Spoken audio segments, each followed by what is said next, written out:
ಕೀರ್ತನೆ 14. ನಾಸ್ತಿಕರ ದುಸ್ಥಿತಿ. ದೇವನಿಲ್ಲ ಎನ್ನುವವರು ಮನದಲ್ಲಿ ದುರ್ಮತಿಗಳು, ಹೇಯ ಕೃತ್ಯವೆಸಗುವರು ಆ ಭ್ರಷ್ಟಾಚಾರಿಗಳು. ಒಳಿತನ್ನು ಮಾಡುವರಾರೂ ಇಲ್ಲ ಅವರಳು.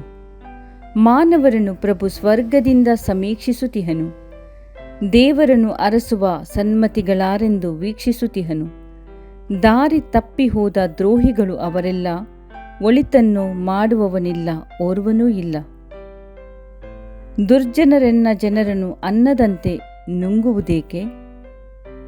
ಪ್ರಭುವನ್ನು ನೆನೆಯದ ದುಷ್ಕರ್ಮಿಗಳಿಗೆ ಅರಿವಿಲ್ಲಬೇಕೆ? ಸಜ್ಜನರ ಸಂಘದೊಳು ದೇವನಿರಲು, ದುರ್ಜನರಿದೋ ದಿಗ್ಭ್ರಾಂತರಾಗುವರು. ಕೆಡಿಸಬಹುದವರು ಬಡ ಜನರ ಯೋಜನೆಯನ್ನು, ಪ್ರಭುವಾದರೂ ಅವರಿಗೆ ಆಶ್ರಯವಾಗಿರುವನು. ಬರಲಿ ಇಸ್ರಾಯೇಲಿಗೆ ಜೀವೋದ್ಧಾರ ಸಿಯೋನಿನಿಂದ, ತರಲಿ ಪ್ರಭು ತನ್ನ ಪ್ರಜೆಗೆ ಮರಳಿ ಸಿರಿ ಸಂಪತ್ತ. ಸಿಗಲಿ ಯಾಕೋಬ ಇಸ್ರಾಯೇಲ ಜನತೆಗೆ ಹರ್ಷಾನಂದ.